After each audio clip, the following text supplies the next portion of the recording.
was approached by the Johannesburg Roads Agency to provide specialized consulting engineering services in connection with repairs and preventive maintenance work on the M1 double-decker bridge. The double-decker bridge is located on the M1 freeway and forms part of an important arterial road network. The project was commissioned and funded by the Johannesburg Roads Agency, which is an arm of the City of Johannesburg municipality. The duration of the project was 22 months. The scope of work for the project covered repairs and maintenance of the M1 overpass bridge, double-decker bridge, between Carr Street and Anderson Street in the Johannesburg city centre.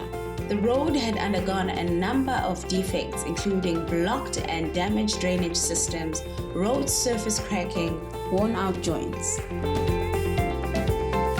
The objective of the project was to rehabilitate all defects and extend the service life of the bridge.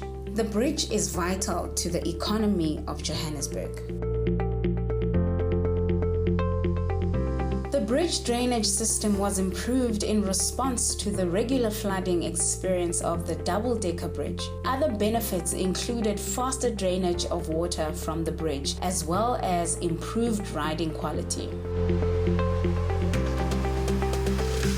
Targeted employees and construction workers were sourced from around the area to promote a local economic development. Such group of people were benefited through the sustainable job creation, skills transfer, and improved living standards. Skills transfer, HIV and AIDS awareness training, working on heights training, use and maintain power hand tools training, entrepreneurial training.